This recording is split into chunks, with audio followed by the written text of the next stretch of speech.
चलिए 9.1 का 7वां करेंगे। पढ़िए भैया, क्या है, पढ़िए। भूमि के एक बिंदु से एक 20 मीटर ऊंचे भवन के शिखर पर लगी एक संचार मीनार के तल और शिखर के उन्नयन कोण क्रमशः 45 और 60 अंश है। मीनार की ऊंचाई ज्ञात करो। ठीक है बच्चों, यहाँ पे प्रश्न ये कह रहा है कि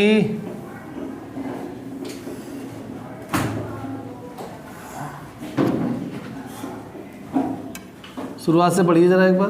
भूमि के एक बिंदु से हाँ एक 20 मीटर ऊंचे भवन के शिखर पर हाँ लगी एक संचार मीनार के तल और ये देखिए, ये मान लीजिए 20 मीटर ऊंचा कोई भवन है। संचार मीनार का मतलब टावर हो गया, जो टावर लगे रहते हैं। तो ये 20 मीटर ऊंचा भवन है, इसके ऊपर मान लीजिए टावर लगा हुआ है। आगे तल और शिखर के उन्नयन कोण क्रमशः। हाँ, अब ये टावर का तल है, संचार मीनार का तल है ये, इसका उन्नयन कोण दिया गया है। और फिर इसके टॉप शीट्स का उन्नयन कोण दिया गया है संचार मीनार के। वो कितना कितना दिया गया है? 45 अंश और 60 अंश। तो ये है 45 अंश। आधार का अर्थात तल, ये मीनार है और इसके टावर है, संचार मीनार जो भी लिखा है। और ये 60 अंश है, इसके शिखर का उन्नयन कोण 60 अंश है। चित्र समझ में आ रहा है सभी को? हाँ। मीनार की ऊंचाई ज्ञात करो। मीनार की ऊंचाई तो पहले से दी गई है। टावर मीनार, अच्छा, टावर मीनार की ऊंचाई ज्ञात करनी है, ये हमें ज्ञात करना है। समझ में आ रहा है प्रश्न सभी को? बैठ जाइए। यहाँ पर कह रहा है कि 20 मीटर ऊंचा कोई मकान है और इसके ऊपर एक टावर लगा हुआ है। ये टावर का बेस है, ये टॉप है। तो अगर हमने पृथ्वी के किसी ज़मीन के किसी बिंदु से देखा तो इसके आधार का उन्नयन कोण 45 अंश, नीचे से ऊपर की ओर देखते हैं जब उन्नयन कोण बनाना होता है। और फिर इसके शिखर का उन्नयन कोण 60 अंश है। तो इसी टावर की लंबाई ज्ञात करनी है। तो मान लीजिए इसकी लंबाई हम x माने ले रहे हैं, तो x का मान हमें ज्ञात करना है। अब नाम दे देते हैं ए तो हो चुका है इधर। चलिए, बिंदु हो गया B, ये C और ये D। CD हमें एक तरह से ज्ञात करना है, ठीक है। तो माना मीनार की ऊंचाई CD बराबर x मीटर। CD को हमने x मीटर मान लिया, ठीक है। अब कैसे करेंगे? यहाँ पर देखिए ध्यान से ज़रा, अगर हम AB निकाल लें, जैसा हम लोगों ने इसके पहले वाले एक प्रश्न में किया था, तो अगर हम tan 45 लगा के AB निकाल लें, उसके बाद जब AB आ जाएगी तो फिर tan 60 लगाएंगे, जिसमें x + 20/AB होगा, तो x की वैल्यू आ जाएगी। समझ में आ रहा है? तो सबसे पहले लिखेंगे हम लोग समकोण त्रिभुज ABD में अगर हम यहाँ पर tan 45 लगाते हैं तो tan 45 आ जाएगा लंब अर्थात BD और आधार अर्थात AB। तो tan 45 का मान कितना होता है? 1 और BD कितना है? 20/AB। तिर्यक गुणा कर लेंगे तो बच्चों AB बराबर आ जाएगा 20 मीटर। समझ में आ रहा है सभी को? अब उसके पश्चात क्या करेंगे? ABC की बात करेंगे। अब लिखेंगे समकोण त्रिभुज ABC में। अब अगर हम tan 45 लगा लें तो tan 45 बराबर क्या आ जाएगा? हाँ सॉरी, 60 का उन्नयन कोण बिल्कुल सही है, 60 है, वो लिख गए हम 45 धोखे से। tan 60 60 अंश के लिए लंब कौन सी भुजा है? BC या CB और आधार कौन सी भुजा है? AB। अब इसके मान रख लेते हैं ज़रा। तो tan 60 का मान कितना होता है बच्चों? नहीं, केवल √3 होता है। tan 30 का मान होता है 1/√3। तो tan 60 का मान है √3 बराबर। अब देखिए बच्चों, BC कितना होगा? BC होगा x + 20। तो BC हो जाएगी x + 20 और अपॉन AB कितना दिया गया है? ऊपर हमने निकाला है, दिया नहीं है, ऊपर 20 निकाला है, तो यहाँ से 20 लिख देंगे। तिर्यक गुणा कर लिया जाए तो ये हो गया √3 × 20 बराबर x + 20। पक्षांतर कर देंगे तो x बराबर आ जाएगा 20√3 - 20। और अब इसको अगर दशमलव निकालना चाहें तो भी निकल आएगा। 20 कॉमन ले लीजिए, √3 - 1, यही आंसर हो गया इसका √3 के पदों में। और अगर आपको √3 का मान रखना है तो भी आप रख सकते हैं। तो अब x बराबर आ जाएगा 20 × 1.732 - 1 या 1.73 रख लो। और कुछ मान दिया गया √3 का? तो फिर यही आंसर ऊपर वाला ही आप ले लेंगे। जब √3 का मान नहीं दिया जाता तो √3 के पदों में ही आंसर लिख दिया जाता है, और अगर दिया जाता तो उसको रख के आंसर निकाल लेते, तभी हम निकाले दे रहे। चलिए 20 गुणे 0.73, अब गुणा कर लेंगे इसमें तो 2 तिहाई 6, 2 सत्ते 14, एक 0 लगाएंगे, 2 अंक पे दशमलव लगा देंगे तो हमारा उत्तर आ जाएगा 14.60 मीटर। समझ गए सभी लोग? चलिए 7वें के बाद 8वां सवाल पढ़ा जाए। पढ़िए भाई भदौरिया जी, क्या है 8वां सवाल? एक पेडेस्टल के शिखर पर 1.6 मीटर। पेडेस्टल का मतलब होता है जिसमें झंडा लगाया जाता है, झंडे का डंडा लगाया जाता है जिसमें, उसको पेडेस्टल कहा जाता है। जहाँ पे हाँ, एक पेडेस्टल के शिखर पर 1.6 मीटर ऊंची मूर्ति लगी है। भूमि के एक बिंदु से मूर्ति के शिखर का उन्नयन कोण 60 अंश है, और उसी बिंदु से पेडेस्टल के शिखर का उन्नयन कोण 45 अंश है। पेडेस्टल की ऊंचाई ज्ञात करो। बिल्कुल इसी प्रकार का ही सवाल है। पेडेस्टल के ऊपर यहाँ पे मूर्ति लगा दी गई है। चलिए एक चित्र पहले बनाया जाए। तो यहाँ पर अब हम पेडेस्टल को केवल एक रेखा द्वारा ही दर्शा रहे हैं। ये मान लीजिए पेडेस्टल है और इसके ऊपर कोई ये मूर्ति है,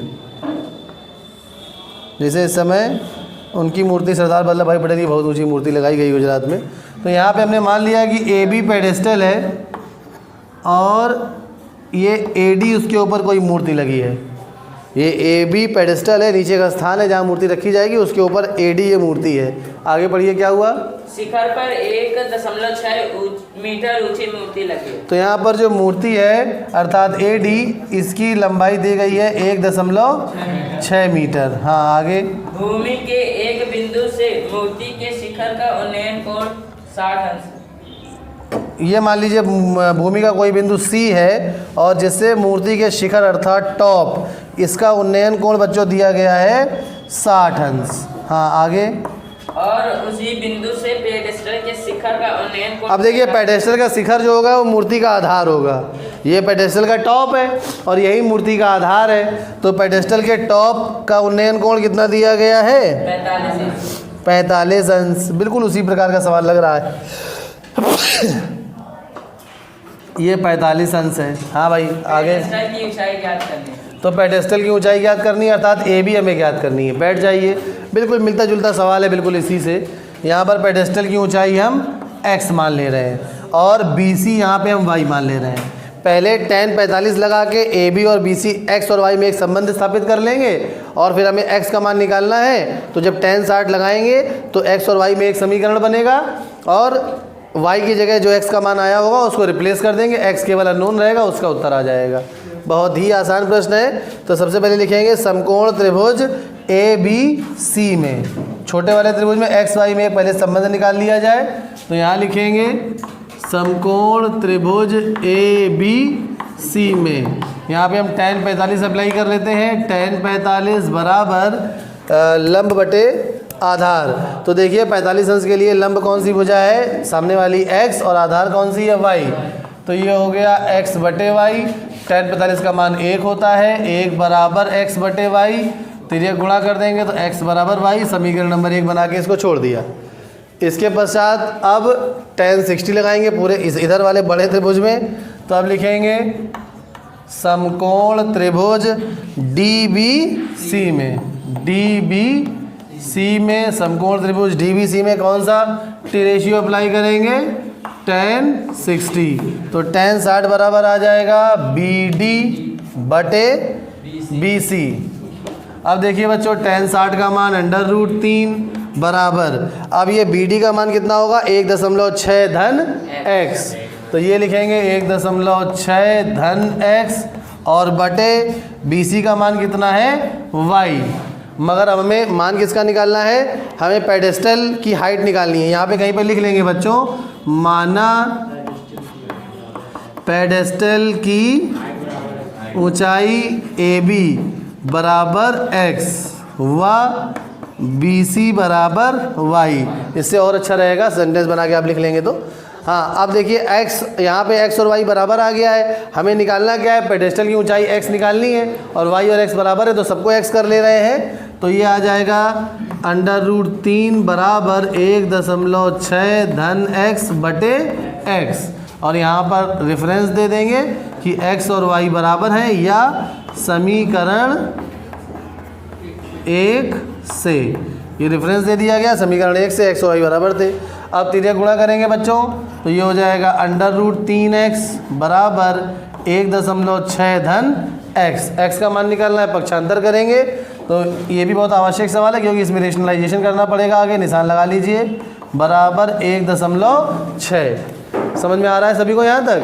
अब इसके बाद x कॉमन ले लेंगे तो आ जाएगा √3 - 1 बराबर 1.6।